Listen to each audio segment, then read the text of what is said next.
Good evening friends, स्वागत है आप सभी का हमारे यूट्यूब चैनल उत्कर्ष नर्सिंग लाइव क्लासेज में। आज की क्लास अपनी बहुत इंपॉर्टेंट रहने वाली है, जिसके अंदर हम डिस्कस करने वाले हैं एक इम्पोर्टेंट ड्रग जिसका नाम है लिथियम, एंड इसको यूज करते हैं एज ए मूड स्टेबलाइजर। ये इस ड्रग्स को हम कहते हैं एंटीमैनिक ड्रग। ये काफ़ी इंपॉर्टेंट ड्रग्स हैं, यहाँ से क्वेश्चन बनते हैं क्योंकि यह एक जो मैनिया के अंदर काम में आने वाली एक मूड स्टेबलाइजर ड्रग्स है एंड जूसी ड्रग्स है। ये हर एक एग्जाम में क्वेश्चन बनता है यहाँ से कि क्या थेरापेटिक इंडेक्स होती है, इसका जो थेरापेटिक जो लेवल कब देखने को मिलता है, एंड इसका जो नॉर्मल जो ऑनसेट ऑफ एक्शन क्या होता है, टॉक्सिसिटी कब देखने को मिलता है, टॉक्सिसिटी सिम्टम्स क्या क्या होते हैं। काफ़ी इंपॉर्टेंट ड्रग्स है ये। तो सबसे पहले तो मैं आपको जो आपकी एग्जाम्स है काफ़ी पास है, ठीक है, 10 दिन बच गए हैं आज से उसके, तो यूँ मान लीजिए काफ़ी नज़दीक आ गई है, तो प्रिपरेशन अच्छी रखो। एंड जिन स्टूडेंट्स की थ्योरी कंप्लीट हो चुकी है वो क्वेश्चन प्रैक्टिस पे ज़्यादा ध्यान देना, क्योंकि क्वेश्चन प्रैक्टिस ही आपके लिए बेनिफिट रहेगी एग्जाम में, क्योंकि एज ए डिट्टो क्वेश्चन नहीं आते हैं। तो जब तक आपकी थ्योरी क्लियर नहीं होगी तब तक आप क्वेश्चन पे भी मूव मत करना। तो ठीक है, तो ये क्या है, आपकी एक प्रिपरेशन के अंदर है जो बूस्ट करना है। ये चीज़ें जो आपको नहीं मिलती हैं जनरली, ठीक है, तो बुक्स में भी नहीं होती हैं, तो वही चीज़ें मैं आपको देने की कोशिश कर रहा हूँ जो एग्जाम में पूछी गई हैं एंड रिपीटेटिव टॉपिक्स हैं। तो काफ़ी इंपॉर्टेंट टॉपिक आज का, तो क्लास को लाइक एंड शेयर कर दीजिएगा क्योंकि यहाँ से क्वेश्चन बनते हैं एंड आपके जो फ्रेंड्स हैं ताकि उनको भी पता चले ये जो ड्रग्स है इसके बारे में एंड ये जो क्लासेज हैं, ठीक है। क्लास को शेयर कीजिएगा एंड लाइक कीजिएगा। तो ध्यान से सुनना, इस ड्रग्स को शुरू करने से पहले इसके बारे में कुछ इंपॉर्टेंट बातें होती है वो हम डिस्कस करते हैं। तो देखिए इस ड्रग्स के बारे में क्या क्या इंपॉर्टेंट बातें होती हैं, ध्यान से देखना, सभी इंपॉर्टेंट है।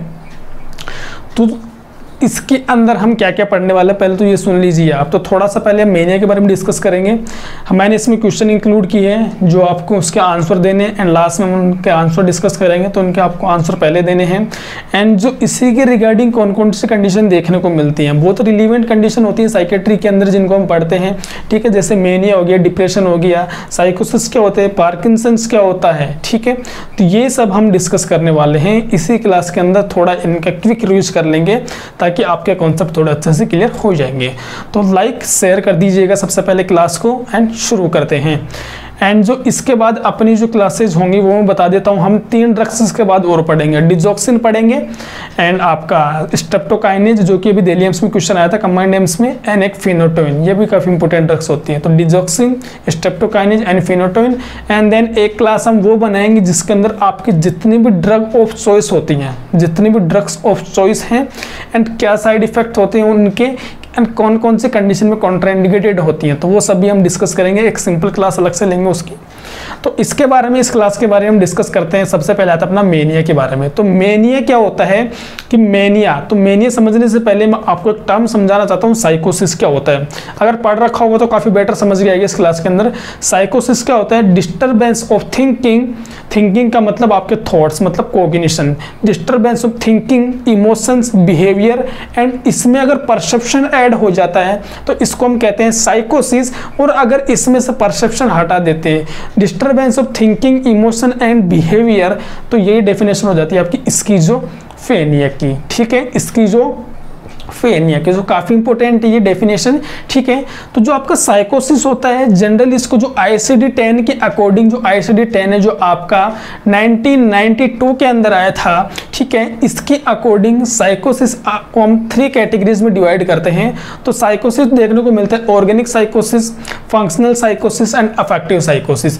ऑर्गेनिक साइकोसिस में आपको जो डिसऑर्डर देखने को मिलते हैं वो आता है आपका डिलेरियम एंड डिमेंशिया, जो कि एक डिलेरियम है जो एक कॉन्शियस रिलेटेड डिसऑर्डर है, जबकि जो डिमेंशिया होता है वो आपका एक मेमोरी डिफिसिट डिसऑर्डर है जिसके अंदर मेमोरी इंपेयरमेंट होती है, ठीक है, ये ध्यान रखिएगा। एंड इसको याद रखने का एक तरीका बताते थे हमें डिलेरियम के अंदर कि पर्सन की जो मेमोरी होती है वो recent, immediate to recent affect होती है, रिमोट मेमोरी अफेक्ट नहीं होती है, immediate to recent memory affect होती है। मतलब कि पर्सन को जो याद नहीं रख पाता वो जल्दी चीज़ों को, जैसे अभी आप पूछोगे उससे कि भी आपने मॉर्निंग में क्या खाया था तो पर्सन बता नहीं पाएगा ऐसी कंडीशन में। एंड डिमेंशिया के अंदर भी आपके रिसेंट मेमोरी इंपेयरमेंट होती है, ठीक है, ये आपकी ऑर्गेनिक जो डिलीरियम होता है उसके अंदर एंड डिमेंशिया के अंदर देखने को मिलता है। और एक ध्यान रखना, अगर आपसे एग्जाम में इसके कोज पूछ ले तो ऐसी कोई भी कंडीशन जिसके अंदर ऑक्सीजन एंड न्यूट्रिशन की डेफिशिएंसी आ रही है, ऑक्सीजन एंड न्यूट्रिशन की डेफिशिएंसी आ रही है, तो आप क्या करना, वहां पर डिलीरियम एंड डिमेंशिया के कोज कर देना। डिमेंशिया का मोस्ट कॉमन कोज क्या है? डिमेंशिया का मोस्ट कॉमन कोज होता है आपका क्या, जो अल्जाइमर डिजीज होती है, जो कि क्रोमोसोम नंबर 21 की उसके अंदर ट्राइसोमी देखी जाती है, ठीक है। एंड जो अल्जाइमर डिजीज के अंदर आपका क्या देखा जाता है, डिमेंशिया देखा जाता है। मोस्ट कॉमन कोज होता है। अल्जाइमर डिजीज के अंदर कौन से लोब अफेक्ट होते हैं, ये भी क्वेश्चन बन चुका है।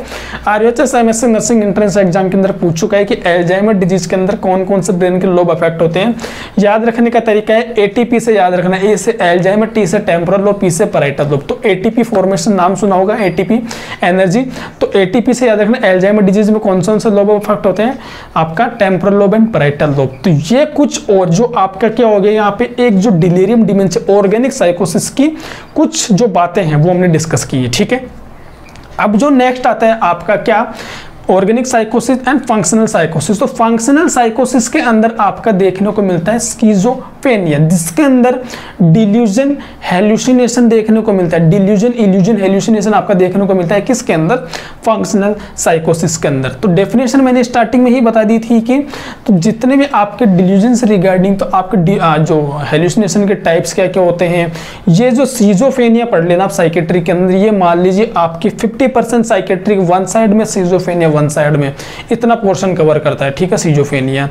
तो इतना हम डिस्कस नहीं कर पाएंगे यहाँ पे, क्योंकि अपने को मेन कंसंट्रेट करना है लिथियम पे। जो अब जो इसके अंदर हम डिस्कस करते हैं, हमने देख लिया क्या, आपका स्किज़ोफ्रेनिया, फंक्शनल साइकोसिस। अब जो बच चुका है आपका अफेक्टिव साइकोसिस, ठीक है। अफेक्टिव साइकोसिस के अंदर हम जो डिसऑर्डर पढ़ते हैं वो कौन कौन से आते हैं, मेनिया एंड डिप्रेशन अफेक्टिव साइकोसिस में। तो 3 पढ़े हमने साइकोसिस में, ऑर्गेनिक साइकोसिस, फंक्शनल साइकोसिस एंड अफेक्टिव साइकोसिस, जिसके अंदर आपके अफेक्टिव साइकोसिस के अंदर देखने को मिलते हैं मेनिया एंड डिप्रेशन।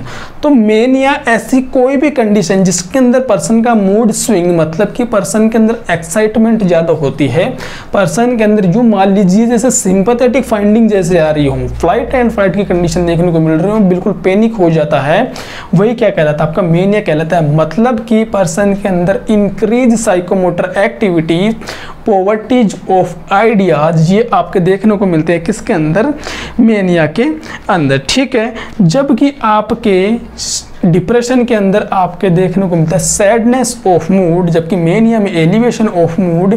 डिप्रेशन के अंदर आपके देखने को मिलता है पॉवर्टीज ऑफ आइडियाज, जबकि इसके अंदर देखने को मिलता है flight of ideas. Flight of ideas का मतलब क्या होता है, पर्सन जो बातें करता है वो इस तरीके से करता है कि उसकी जो बातें होती है वो एक दूसरे से रिलेवेंट ही नहीं होती है। एसोसिएट, डिस्टर्बेंस, वर्ड सलाद, ये तीनों जो डेफिनेशन होती है लगभग सेम होती है। जैसे मान लीजिए पर्सन बात कर रहा है खाने की बात करते करते वो किसी शादी की बात करने लग गया, देन उसके बाद वो चला गया अपने जॉब की बात करने लग गया, तो ये सब क्या होता है, उसके वर्ड रिलेवेंट नहीं कर रहे हैं, तो इसे हम कहते हैं फ्लाइट ऑफ आइडियाज। एंड जबकि आपके डिप्रेशन के अंदर देखने को मिलता है poverties of ideas. And then important thing आती है आपकी मेनिया के अंदर, आपका फर्स्ट लाइन देखना, मेनिया के अंदर किसका लेवल बढ़ा हुआ मिलता है, बहुत इंपॉर्टेंट क्वेश्चन है। मेनिया मतलब कि पर्सन क्या है, वहाँ पे उसका एलिवेशन ऑफ द मूड, तो मतलब उसके अंदर सीरोटोनिन एंड नोरएपिनेफ्रिन या नोरएड्रेनालिन का लेवल बढ़ा हुआ देखने को मिलता है। अगर एग्जाम में आपसे क्वेश्चन कर ले एंड दोनों ऑप्शन देके रखे A B, मतलब नोरएड्रेनालिन, एड्रेनालिन, डोपामिन एंड लास्ट कोई और, तो आप क्या करोगे, यहाँ पे राइट आंसर करना फर्स्ट प्रायोरिटी पे नोरएड्रेनालिन, आपका फर्स्ट प्रायोरिटी पे आंसर होता है आपका नोरएड्रेनालिन। देन आप जाना सीरोटोनिन पे, जबकि न्यूरोट्रांसमीटर दोनों ही होते हैं, क्योंकि इसका जो ट्रीटमेंट होता है इसके अंदर हम यूज करते हैं वो दोनों ही ड्रग्स यूज करते हैं, ठीक है, SSRI एंड TCA इनहिबिटर, ठीक है। तो क्या होता है, आपका जो मेनिया होता है इसके अंदर आपका जो हम यूज करते हैं नोरएड्रेनालिन एंड सीरोटोनिन की वजह से पर्सन के अंदर लेवल बढ़ने से मेनिया की कंडीशन देखने को मिलती है। ठीक है, ये बात ध्यान रखना काफ़ी इंपॉर्टेंट है। मेनिया, डिप्रेशन के अंदर अगर इन्हीं दो हार्मोन का लेवल डिक्रीज हो जाता है तो कंडीशन जस्ट अपोजिट देखने को मिलते हैं। एंड डिप्रेशन के अंदर जो इंपॉर्टेंट साइन, एक और बात है मेनिया से, देखो पहले मैं मेनिया की कहानी बता देता हूँ आपका। मेनिया के अंदर क्या होता है, आपका क्विक रिवाइज करवाता हूँ कि एलिवेशन ऑफ द मूड, ठीक है, increase psychomotor activity and person के अंदर देखने को मिलते हैं फ्लाइट जो आइडियाज, पर्सन के अंदर दो न्यूरोट्रांसमीटर बढ़े हुए देखने को मिलते हैं, सेरोटोनिन एंड नॉन एपिनेफ्रिन।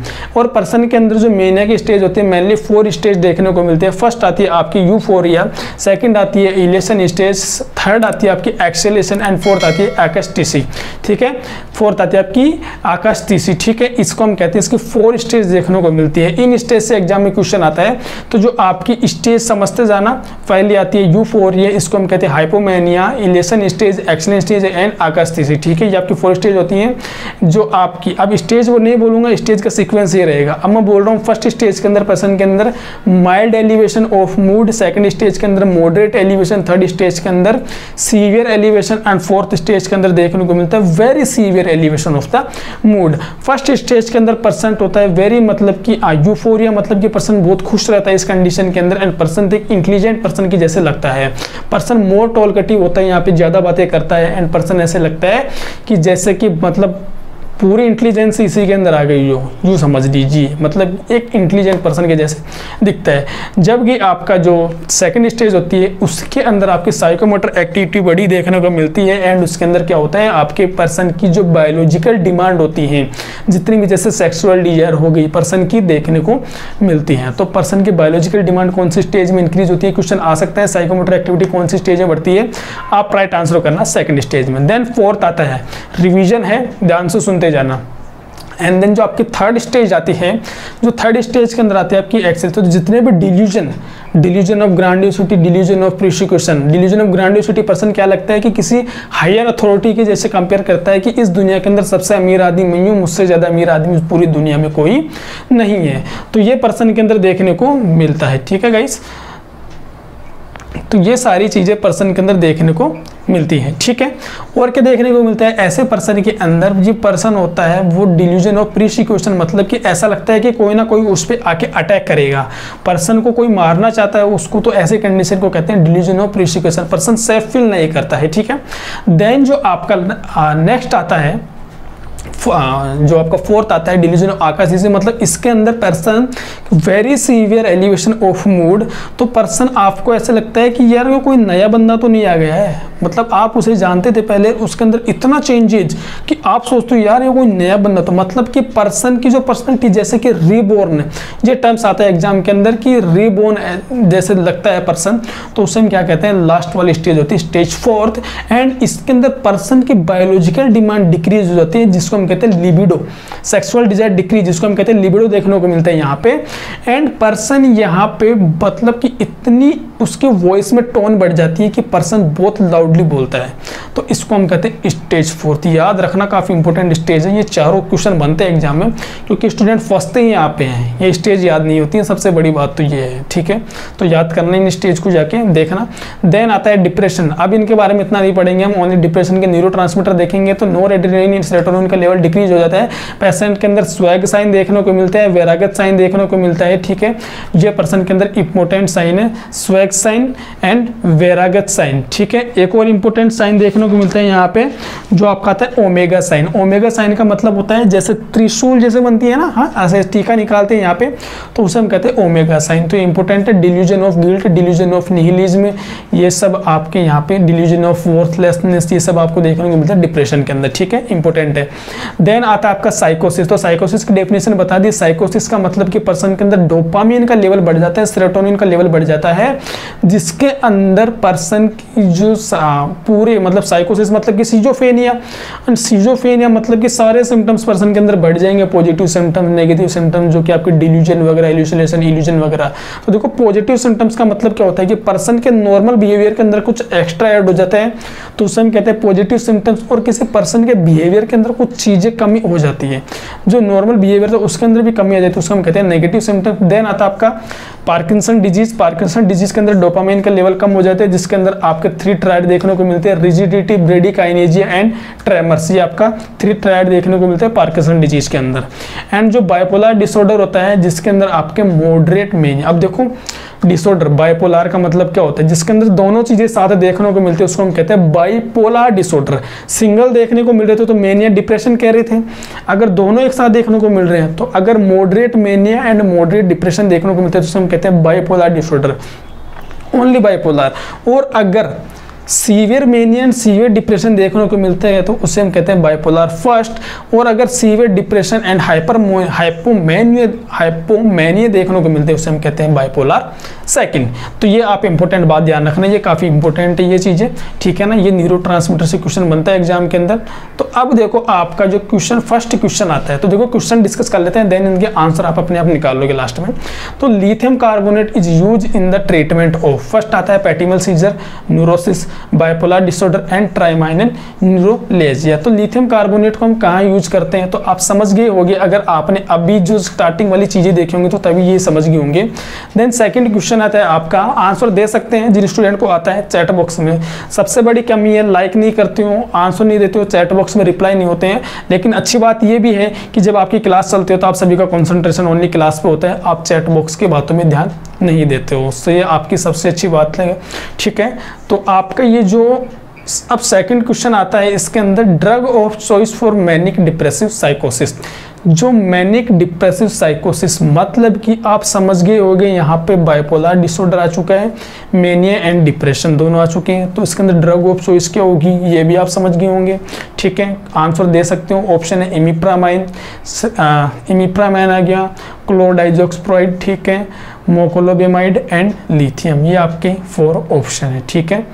अब नेक्स्ट जो क्वेश्चन आता है आपका question number 3, the therapeutic response to antimanic drug is usually over a period of, कि जो थेराप्यूटिक रेस्पॉन्स जो आपके लिथियम चलाने के बाद उसके अंदर थेराप्यूटिक रेस्पॉन्स कब देखने को मिलता है, ठीक है, ये क्वेश्चन में बोला गया है। तो ये 4 ऑप्शन है, 2 to 3 डेज पे, 24 hours, 2 to 3 week and 1 to 2 weeks, ठीक है।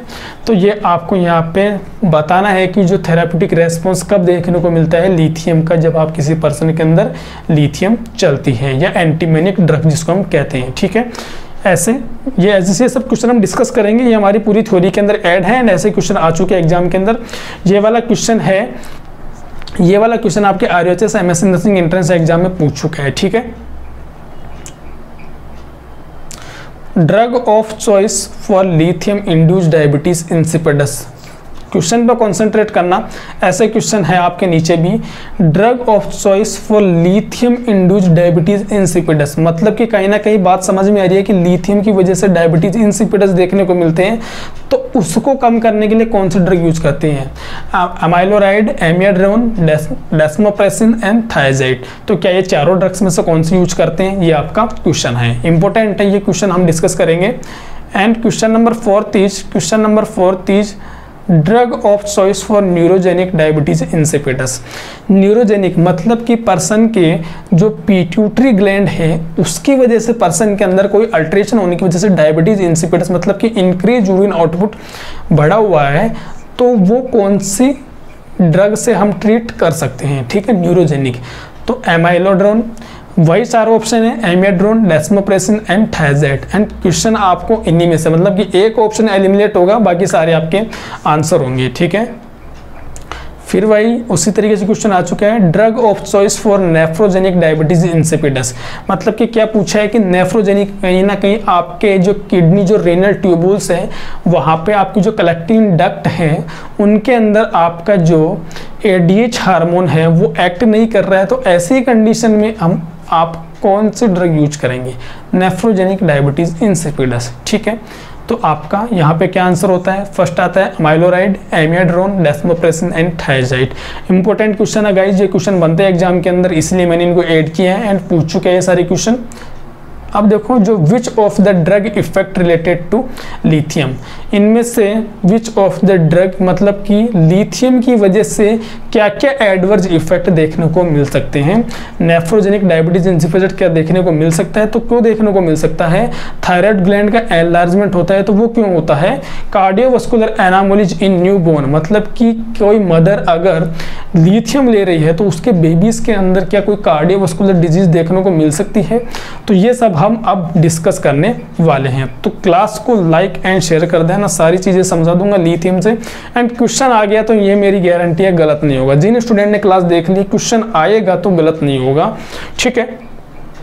तो ये ऐसे क्वेश्चन आपके आने वाले हैं। तो देखिए हम शुरू करते हैं क्लास को, ठीक है गाइस। क्लास को शुरू करते हैं। इंपॉर्टेंट फर्स्ट आता है कि अब क्लास शुरू हो चुकी है लिथियम से, ठीक है ना। ध्यान से देखना सभी। Lithium carbonate drug introduce by John Cade है, ये केस नहीं है, इसको राइट कर लेना जॉन केड, ठीक है, इन 1949। तो सबसे पहले 1949 के अंदर आपकी लिथियम दी गई थी जिसको as a mood stabiliser use किया गया था। तो सबसे पहले आपकी लिथियम कब आई थी, तो आप राइट आंसर क्या करोगे 1949। किसने दी थी, जॉन केड, CADE है, नोट केस है CADE, ठीक है। Lithium use in manic drug of choice in mania and bipolar disorder. समझा चुका हूं बाइपोलर डिसऑर्डर क्या है एंड मेनिया क्या है। तो लिथियम आपकी ड्रग ऑफ चॉइस है, लिथियम आपकी ड्रग ऑफ चॉइस है। एक कार्बामेजापिन के नाम से भी ड्रग आती है जो एज ए लिथियम ही वर्क करती है, लेकिन आपको अगर ऑप्शन में मिल जाए लिथियम तो क्या राइट आंसर करोगे। मेनिया की ड्रग ऑफ चॉइस कौन सी है गाइस, लिथियम है, ठीक है। Now lithium block IP3 pathway and prevent mood swing by, ये बाई नहीं है, BUY नहीं है, खरीदना नहीं है, बाई है, ठीक है, थोड़ा टाइपिंग मिस्टेक है। तो लिथियम है, तो देखो इसका मैकेनिज्म हम जब पढ़ते हैं तो एक पाथवे, मतलब कि कुछ जो रिसेप्टर होते हैं जो IP3 होते हैं उसको आपकी अगर ये पाथवे ओपन रह जाता है, ठीक है, तो पर्सन के अंदर मूड स्विंग देखने को मिलता है। और अगर इसको ब्लॉक कर देते हैं तो पर्सन का मूड स्टेबलाइजर, मतलब कि पर्सन डिप्रेस हो जाता है। तो जो लिथियम होती है जाके इस IP3 को रिसेप्टर को ब्लॉक कर लेती है एंड पर्सन के अंदर स्टेबलाइजर, मतलब कि पर्सन डिप्रेसिव जैसे दिखने को मिलता है, पर्सन के अंदर सेडेशन दिखने को मिलता है। तो आपकी लिथियम किसको ब्लॉक करती है, क्वेश्चन है IP3 पाथवे को, ठीक है। Now lithium has very low therapeutic index drugs. Lithium जो होती है, देखो ध्यान से सुनना, थेराप्यूटिक का मतलब क्या होता है कि ड्रग की सेफ्टी की बात करते हैं। जो ड्रग की सेफ्टी होती है, कितनी वो ड्रग सेफ है, जिसकी ज़्यादा थेराप्यूटिक इंडेक्स होती है वो ड्रग ज़्यादा सेफ होती है, ठीक है। एंड जो जिसकी थेराप्यूटिक इंडेक्स ज़्यादा होती है वो ज़्यादा सेफ होती है, जिसकी टॉक्सिसिटी ज़्यादा होती है वो ड्रग अपने लिए डेंजर होती है। तो जबकि आपकी लिथियम है जो low therapeutic index and high toxicity है, तो मतलब कि ये ड्रग सेफ नहीं है। कहीं ना कहीं बात तो ये आती है ड्रग सेफ नहीं है। तो lithium has very low therapeutic index and drug safety, ये ब्रैकेट में होना चाहिए। तो जो ड्रग सेफ्टी लिख रखी है इसको आप ब्रैकेट में कीजिएगा। Lithium has very low therapeutic index, जिसको हम क्या कहते हैं, ड्रग सेफ्टी, ड्रग्स की, एंड हाई टॉक्सिसिटी, ठीक है। एंड ये क्या होती है, हाई टॉक्सिसिटी होती है। मतलब कि बात ये निकल के आती है कि प्रायोरिटी नर्सिंग इंटरवेंशन क्या होगा इस दौरान कि एक नर्स जिस पेशेंट को लिथियम चल रही है उस पर्सन के अंदर क्लोज मॉनिटरिंग करेगी लिथियम के लेवल को। ये प्रायोरिटी नर्सिंग इंटरवेंशन देखने को मिलते हैं इसकी वजह से। तो नर्स क्या करेगी, क्लोज मॉनिटरिंग करेगी, सीरम क्लोज मॉनिटरिंग यहाँ पे देखने को मिलेगी। किसके लेवल को चेक करेगी, यहाँ पे सोडियम के लेवल को चेक करती है। वो कैसे करती है तो मैं अभी आपको समझाऊंगा जब इसके साइड इफेक्ट, एडवर्स इफेक्ट देखने को मिलेंगे। इंपॉर्टेंट बात आ रही है यहाँ से, क्वेश्चन आता है एग्जाम के अंदर कि normal therapeutic index of lithium, normal therapeutic index of lithium. तो आपसे आप इन जो डाटा दिख रहे हैं आपको सामने, अगर कुछ भी याद ना हो तो आपको सिर्फ एक काम करना है, आपको क्या याद रखना है कि 0.8 to 1.2 milli equivalent per litre, ये यूनिवर्सल है। ये यूनिवर्सल बताया मैंने, आप आंसर तक पहुंच जाओगे 0.8 to 1.2 milli equivalent per litre. जितना इसका डाटा इंपॉर्टेंट है, जितनी इसकी यूनिट इंपॉर्टेंट है, तो आप इसको नोट करना कि लिथियम है उसका जो थेराप्यूटिक सीरम लेवल होता है, जहां से इसकी जो इसकी इफेक्ट देखने को मिल जाते हैं वो कितना होना चाहिए। तो इसका थेराप्यूटिक जो लेवल होता है 0.6 to 1.2 milli equivalent per litre, ठीक है, ध्यान रखना ये इंपॉर्टेंट है। सो मैंने और जो बताया आपको यूनिवर्सल याद रखना है 0.8 to 1.2। ये जो लिख रहे हैं सामने, अगर ये सारे याद नहीं होते हैं तब हो, अगर याद रह जाते तो अच्छी बात है।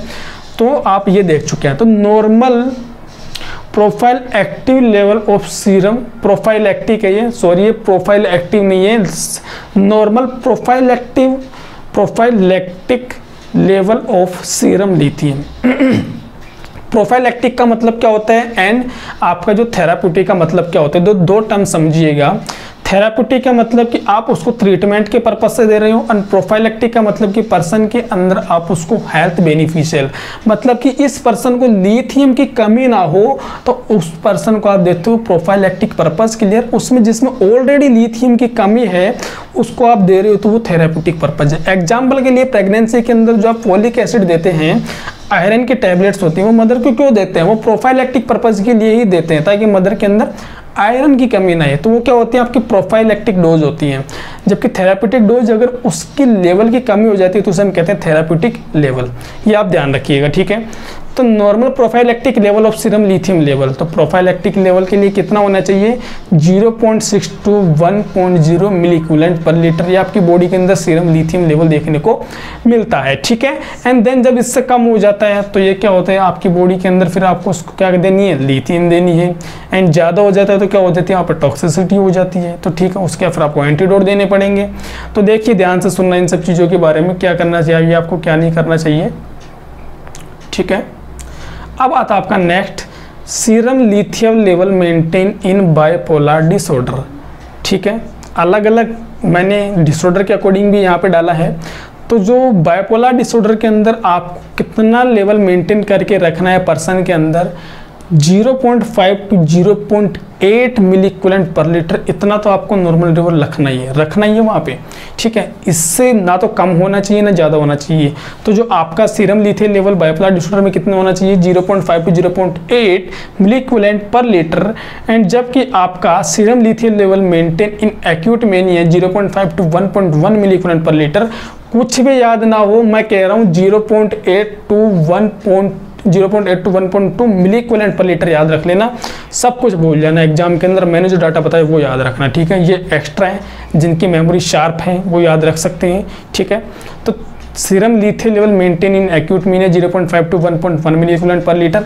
अब थेराप्यूटिक रेस्पॉन्स ऑफ लिथियम, तो मान लीजिए किसी पर्सन को आपने लिथियम दी है तो उसके अंदर उस लिथियम को लेने के बाद उसके अंदर उसका असर कब दिखने लग जाता है, उसके इफेक्ट कब आने लग जाते हैं, यह क्वेश्चन आ चुका है। सो आपको डेज के अंदर तो आंसर करना है 6 to 10 डेज, अगर वीक में पूछ ले तो 1 to 2 वीक से क्वेश्चन आ चुका है कि इसका जो रेस्पॉन्स देखने को मिलता है सीरम के अंदर वो कब देखने को मिलता है लिथियम का, तो 1 से 2 वीक पे इसका रेस्पॉन्स आने लग जाता है। एंड जो इसका एंटी डिप्रेसेंट ड्रग्स होती हैं जो कि आपकी TCA SSRI होती है, ठीक है। तो इन ड्रग्स का आपके सीरम के अंदर थेराप्यूटिक रेस्पॉन्स कब देखने को मिलता है, ये क्वेश्चन भी पूछ चुका है। तो 2 to 3 वीक पे आपके इनका रेस्पॉन्स देखने को मिल जाता है सीरम के अंदर, मतलब कि 2 से 3 वीक लगते हैं, 2 से 3 सप्ताह के अंदर यहाँ पे इनका लेवल देखने को मिल जाता है। तो ये इंपॉर्टेंट क्वेश्चन है, लगा लीजिएगा, दोनों क्वेश्चन इंपॉर्टेंट है। एंड जो स्टूडेंट ऑनलाइन है लाइक एंड शेयर जरूर कर देना, ठीक है गाइस। क्लास काफ़ी इंपॉर्टेंट है, काफ़ी मेहनत की है एंड काफ़ी जगह से नोट्स कलेक्ट किए हैं, नॉट ओनली फार्मा से, ये आपके साइकेट्रिक से भी इसके अंदर नोट्स ऐड किए हैं मैंने। तो therapeutic effect of serum lithium level concentration is monitor, ये क्वेश्चन आ चुका है RHS MSc nursing entrance exam 2019 के अंदर, ठीक है, जिसको मैंने भी क्वालिफाई कर रखा है, इसलिए मुझे पता है ये क्वेश्चन आया हुआ है MSc नर्सिंग एंट्रेंस एग्जाम के अंदर। So therapeutic effect of serum lithium level concentration level is monitor, तो मतलब कि आपने किसी पर्सन को लिथियम दी है तो उसके ब्लड में आप इसको कब चेक कर सकते हो, उसके ब्लड में कब चेक कर सकते हो कि उसके पर्सन के अंदर ब्लड में लिथियम चली गई है या उसका कंसंट्रेशन बढ़ने लगा है। सो 12 से 24 घंटे पे, ध्यान रखना 12 to 24 आवर्स पे आप चेक कर सकते हो लिथियम देने के बाद, ओके।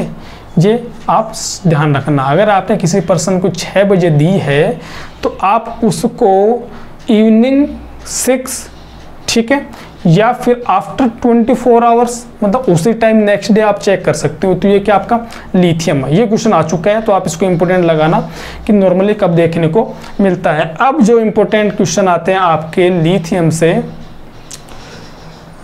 अरे यार ये तो सारे, कोई नहीं, देखो देखते हैं।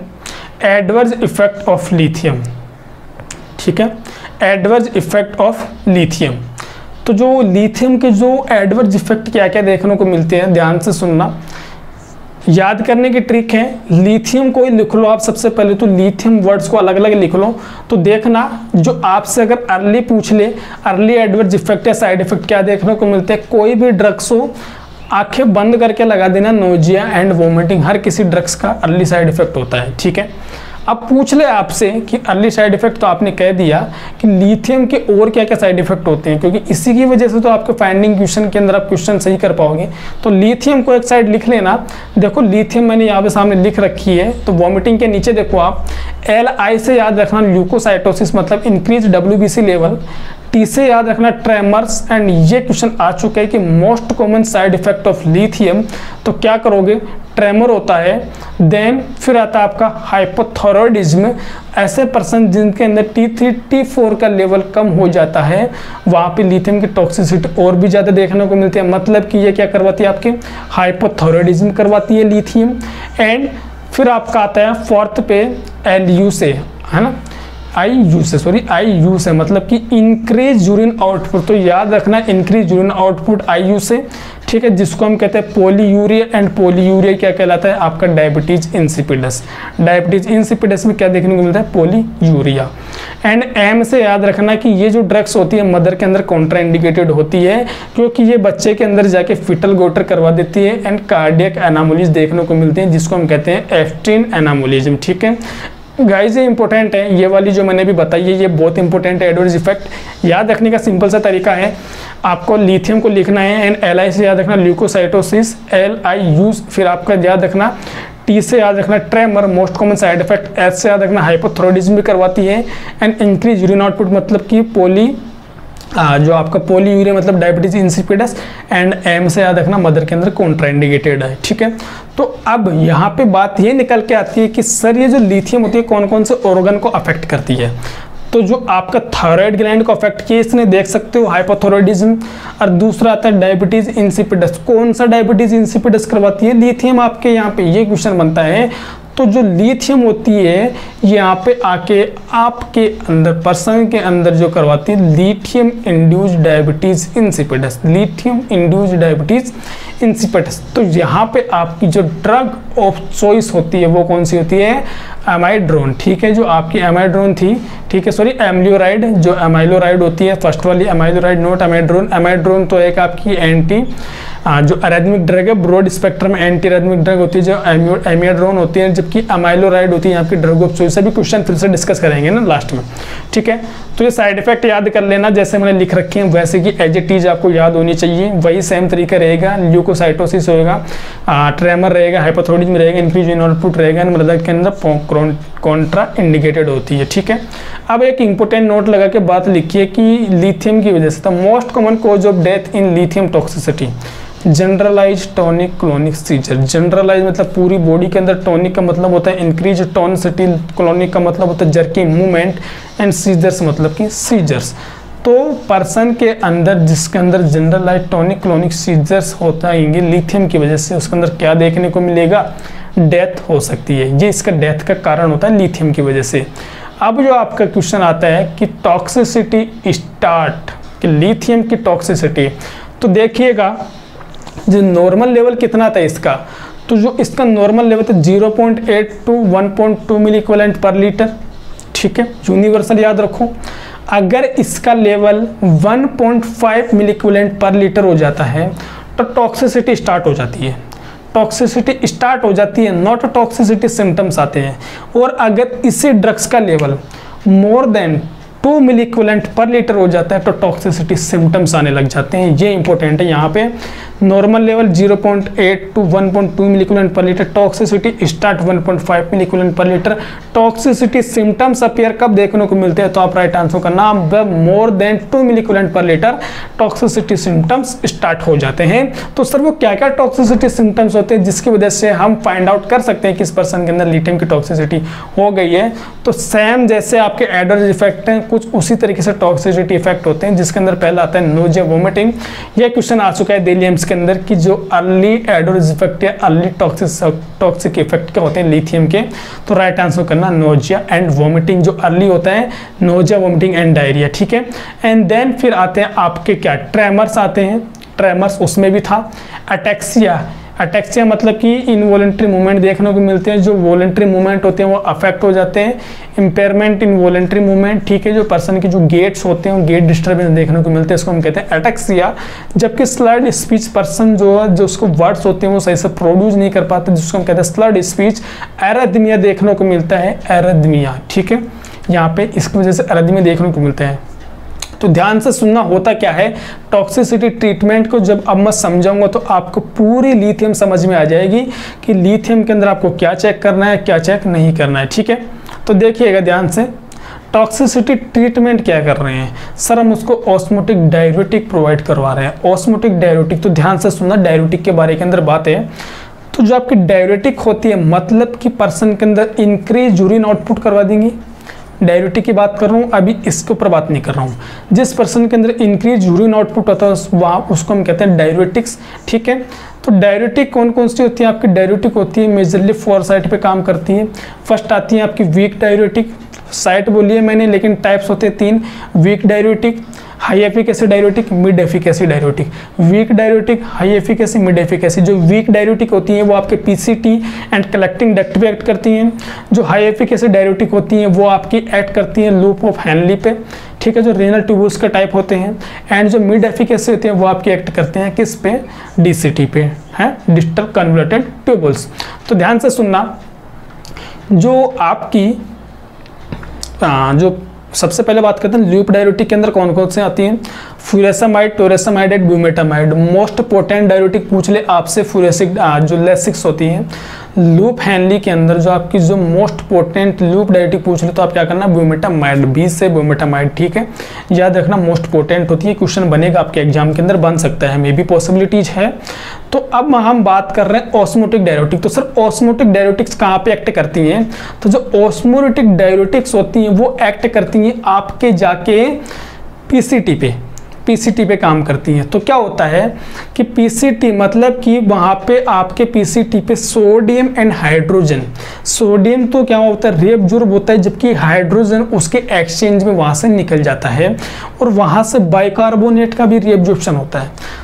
तो सोडियम वहाँ पे रीअब्जॉर्प्शन होता है, तो उसके साथ साथ में क्या होता है, सोडियम के साथ साथ के अंदर आपके लिथियम भी रीअब्जॉर्ब हो जाती है। सोडियम के साथ में लिथियम भी रीअब्जॉर्ब हो जाती है, जिसके साथ में पर्सन के अंदर टॉक्सिसिटी देखने को मिलती है। तो ऐसे कौन से डाययूरेटिक्स हैं जो पर्सन के अंदर टॉक्सिसिटी इंक्रीज करती है, तो जो आपकी high efficacy and mid efficacy, high efficacy and mid efficacy जो डाययूरेटिक होती है वो पर्सन के अंदर लिथियम की टॉक्सिसिटी करवाती है। क्यों करवाती है कि पर्सन के अंदर एक तो वो तो पहले तो आप समझ रहे हैं इस बात को, कॉन्सेप्ट को कैसे करवाती है। उन्होंने क्या किया, यूरिन आउटपुट इंक्रीज किया, कहाँ से, लूप ऑफ हैनली से एंड आपके डीसीटी से, लेकिन बॉडी कंपनसेटरी मैकेनिज्म स्टार्ट करती है और पीसीटी से वो सोडियम को रीअब्जॉर्प्शन करना शुरू कर देती है, जिसकी वजह से सोडियम का रीअब्जॉर्प्शन पीसीटी से ज़्यादा होता है एंड पर्सन के अंदर लिथियम भी वहाँ से ज़्यादा रीअब्जॉर्ब हो जाती है एंड टॉक्सिसिटी देखने को मिलती है। इसीलिए हम यहाँ पे ऑस्मोटिक डाययूरेटिक देते हैं, क्योंकि ऑस्मोटिक डाययूरेटिक होती है उसके अंदर आपके इलेक्ट्रोलाइट ज़्यादा होते हैं, हाइपरग्लाइसीमिया जैसे, तो वो क्या करते हैं वहाँ पे आपके एक तो होता आपका जो लो डिफ्यूजन, ठीक है, लो डिफ्यूजन होता है, एक होता है हाई, ठीक है। तो वहाँ पे जो ऑस्मोटिक डाययूरेटिक होती है वहाँ पे क्या करती हैं, ये लो ऑस्मोटिक मतलब कि लो डिफ्यूजन मतलब कि high low concentration to high concentration, जिसे हम क्या कहते हैं ऑस्मोसिस, एंड जबकि डिफ्यूजन होता है वो high concentration to low concentration होता है। तो ऑस्मोसिस मतलब कि low concentration to high concentration. And high concentration किसके अंदर है? आपके मैनिटोल में, ग्लिसरॉल में, आइसोसोर्बिड में, ये ड्रग हम यूज करते हैं इसके अंदर। तो इनके अंदर इलेक्ट्रोलाइट का कंसंट्रेशन ज़्यादा होता है जो मैनिटोल पे जाके, जो पीसीटी पे जाके एक्ट करती हैं एंड वहाँ से आपके सोडियम को रीअब्जॉर्ब करना शुरू कर देती है। एंड जब जब सोडियम आएगा तो वहाँ से लिथियम भी बाहर निकलेगा एंड लिथियम आपकी किडनी से एक्सक्रीट आउट हो जाएगा। तो हमने टॉक्सिसिटी का ट्रीटमेंट क्या किया? Osmotic diuretic. ऐसे पर्सन के अंदर जिनके अंदर ऑस्मोटिक डाययूरेटिक चल रही है उनके अंदर आपको सोडियम रिच डाइट देनी है, क्योंकि आपकी लिथियम आपके बाहर से नहीं जा रही है, आपकी जो किडनी रीनल ट्यूबुल्स है वहाँ से रीअब्जॉर्ब हो रही है, तो उसको डाइट तो सोडियम ही देनी है। तो नर्स सीरम मॉनिटर में क्या करेगी? लिथियम का मॉनिटर एंड सोडियम का मॉनिटर, सोडियम लेवल का चेक करेगी। Monitor lithium and sodium level, ये आप ध्यान रखना। सो आपका टॉक्सिसिटी ट्रीटमेंट यहाँ पे फिनिश है। अब अपने क्वेश्चन आ चुके हैं गाइस, जो इंपॉर्टेंट क्वेश्चन है वो हम क्वेश्चन डिस्कस कर लेते हैं। जितना आपने पढ़ा है आप सेल्फ असेसमेंट कर सकते हैं खुद का कि lithium carbonate is useful in the treatment of, हम पढ़ चुके हैं बाइपोलर डिसऑर्डर, जिसके अंदर आपके moderate mania and moderate depression आपके देखने को मिलते हैं। जबकि न्यूरोसिस आपका एक एंग्जाइटी रिलेटेड डिसऑर्डर है जिसके अंदर पेशेंट के अंदर इंसाइट तो एब्सेंट होती है जबकि एंग्जाइटी बढ़ी हुई मिलती है। ट्राइजामाइनर न्यूरोलेजिया क्या होता है? जो आपकी क्रेनियल नर्व, जो फिफ्थ क्रेनियल नर्व होती है वो यहाँ पे अफेक्ट होती है। एंड फिर देखते हैं आपका, बाकी छोड़ो इसके अंदर, सेकंड क्वेश्चन आता है आपका drug of choice of the manic depressive साइकोसिस। मतलब कि मैनिक डिप्रेसिव साइकोसिस के अंदर ड्रग ऑफ चॉइस होगी वो आपकी लिथियम हो चुकी है। ठीक है, यहाँ तक क्लियर है। जो इमिप्रामाइन के बारे में बात सुन लीजिए, जिनके अंदर नॉक्चुरल एनिरोसिस होता है, बच्चों के अंदर नॉक्चुरल एनिरोसिस देखने को मिलते हैं, तो ऐसे बच्चे जिनके अंदर आफ्टर 6 सीरियस कंडीशन देखने को मिलते हैं उनके अंदर हम यूज करते हैं इमिप्रामाइन। अगर आपसे ड्रग ऑफ चॉइस पूछ ले बिफोर 5 ईयर तो आपके अंदर डेस्मोप्रेसिन। नॉक्चुरल एनिरोसिस की ड्रग ऑफ चॉइस है लेस देन 5 ईयर लिख लेना, वो होती है आपकी डेस्मोप्रेसिन। आफ्टर 6 ईयर होती है आपकी इमिप्रामाइन। ठीक है, यानी इसका राइट आंसर है लिथियम। एंड फिर आपका थर्ड क्वेश्चन आता है, the therapeutic response to anti manic drug is usually over a period of. मतलब कि इसका थेरापेटिक रेस्पॉन्स कब देखने को मिल जाता है? तो आप क्या राइट आंसर करोगे? 1 to 2 वीक पे आप जो लिथियम है उसका थेरापेटिक रेस्पॉन्स देखने को मिल जाता है, जबकि 2 से 3 वीक पे आप डिप्रेशन का थेरापेटिक रेस्पॉन्स देख सकते हैं। ठीक है, अब जो क्वेश्चन आता है फोर्थ आता है, drug of choice for lithium induced diabetes insipidus. Lithium induced diabetes insipidus के अंदर आपकी जो होती है ड्रग ऑफ चॉइस होती है अमाइलोराइड, और अमाइलोराइड होती है आपकी कहाँ पे जाके एक्ट करती है गाइज? ये जाके ब्लॉक करती है पीसीटी पे जाके एक्ट करती है। एंड पीसीटी पे जाके ये क्या करती है? वहां पे आपके सोडियम को ब्लॉक कर देती है। जब सोडियम ही नहीं जाएगा तो बताओ लिथियम जाएगा क्या? Guys like and share, please like and share. Class काफी इंपॉर्टेंट लग रही है मुझे, आई एम श्योर आपको भी लग रही होगी, क्योंकि क्वेश्चन बनेंगे। मतलब कि मैंने आपके यहाँ से 100 से 200 क्वेश्चन मैं आपको बता चुका हूँ वर्बली जो बोल के। ठीक है, इस क्लास से मैंने आपको कम से कम 100 to 200 क्वेश्चन आपके कंप्लीट किए हैं। तो देखिएगा, फिर आता है आपका एमियोड्रोन। एमियोड्रोन के बारे में बात सुन लीजिए, ये आपकी एक एंटी एरिथमिक ड्रग है, broad spectrum anti arrhythmic drug है। मतलब कि एरिथमिया मतलब कि पर्सन के अंदर ट्रैकिकार्डिया को काम करती है, जिसके अंदर ट्रैकिकार्डिया हो जाता है तो ये ब्लॉक करती है sodium channel, potassium channel and calcium channel. तीनों चैनल को ब्लॉक करती है, sodium, potassium and calcium channel, ये तीनों चैनल को ब्लॉक करती है। ठीक है, एमियोड्रोन। फिर आता है डेस्मोप्रेसिन। जो डेस्मोप्रेसिन होता है ये आपके डेस्मोप्रेसिन एक तो आपके काम आती है नॉक्चुरल एन्यूरोसिस के अंदर, जो लेस देन 5 ईयर बच्चे होते हैं उनके अंदर आपकी डेस्मोप्रेसिन काम आती है। एंड दूसरा आपका डेस्मोप्रेसिन जो न्यूरोजेनिक डायबिटीज इंसिपिडस होता है वहाँ पे आपकी ड्रग ऑफ चॉइस होती है। देन जो थाइजाइड होता है वो आपके नेफ्रोजेनिक डायबिटीज इंसिपिडस, एंड जो थाइजाइड होते हैं वो आपके कहाँ एक्ट करते हैं? थाइजाइड आपके मिड एफिकेसी डायरेटिक होते हैं। मिड एफिकेसी मतलब साइट 3rd पे, डीसीटी पे एक्ट करते हैं जाके। एंड ये जो ड्रग्स होती है कैल्शियम सेविंग, मतलब कि ये हाइपर कैल्शियम कोज करती है एंड हाइपो कैल्शियूरिया करवाती हैं। ठीक है, अगर आपकी फार्मा क्लियर होगी तो जो मैं बातें बोल रहा हूँ आपको बिल्कुल समझ आ रही होंगी। एंड अगर कभी फार्मा की शक्ल ही नहीं देखी तो फिर समझ में नहीं आएगा। ठीक है, चाहे बातें बुरी लगी, लेकिन अगर कभी आपने फार्मा नहीं देखी है, ये बात जो मैंने इतनी बताई वो तो समझ आ गई होगी, लेकिन ये जो एक्स्ट्रा बता रहा हूँ वो समझ नहीं आएंगे जिन्होंने फार्मा नहीं पढ़ी है।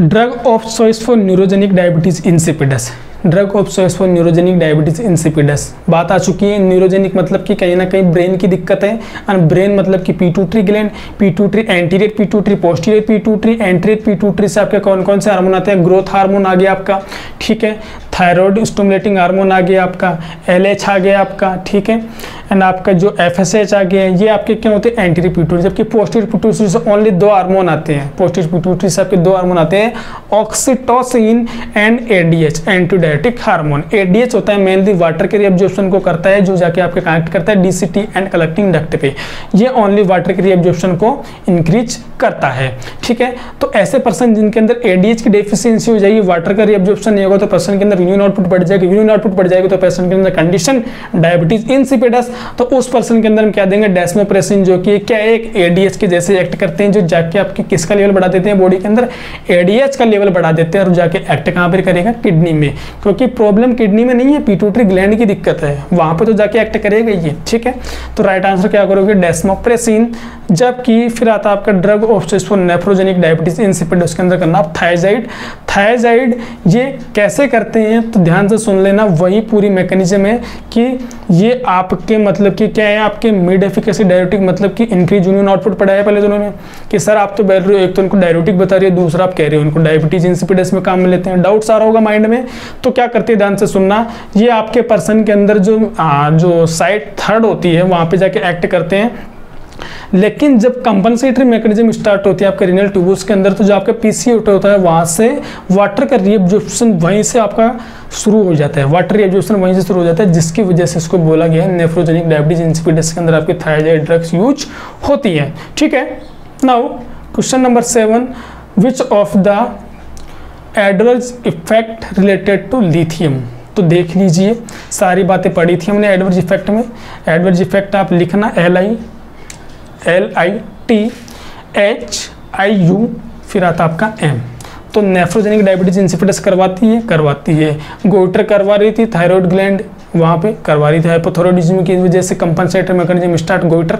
कार्डियोवास्कुलर एनामोलीज इन न्यूबॉर्न करवा रही है, F10 anomalies, all of the above. So guys class काफ़ी इंपॉर्टेंट है, एंड आप अपने प्रिपरेशन को अच्छा रखना, काफ़ी अच्छी अपॉर्चुनिटी है ये आपके लिए। सो इसी तरह आपके अगर एग्जाम फाइट कर पाओगे, आपकी थ्योरी अच्छी होगी तो एग्जाम अच्छे से फाइट कर पाओगे। एंड ये एग्जाम है जो आपका 1 सितंबर को है, आप सभी को रिमाइंड होगा अच्छे से पढ़ना, जितना हो सकता है हम अपनी तरफ से करने की कोशिश कर रहे हैं। वीडियो अच्छे लगे तो लाइक शेयर जरूर कीजिएगा, ठीक है। एंड अगर कोई डाउट्स होता है तो दिए हुए नंबर पे पूछ सकते हैं, आपके सामने स्क्रीन पे शो हो रहे हैं। सो अगर फिर भी अगर आपको यहाँ से कुछ लगता है कि सर हमें कुछ एक्स्ट्रा और देना चाहिए, तो आप अपनी तरफ से क्वेरीज रख सकते हैं, व्हाट्सअप नंबर मैसेज कर सकते हैं कि सर ये टॉपिक्स भी बताइए, तो उसको हम आपके लिए लाने की कोशिश करेंगे। सो इसी तरह आपका प्यार एंड सपोर्ट बनाए रखिए। वीडियो अच्छी लगे तो लाइक शेयर एंड कमेंट्स। आज के लिए इतना ही देखते हैं, बाकी हम नेक्स्ट क्लास में दिक्कत करते हैं, ठीक है। So guys thank you so much and good night to all of you.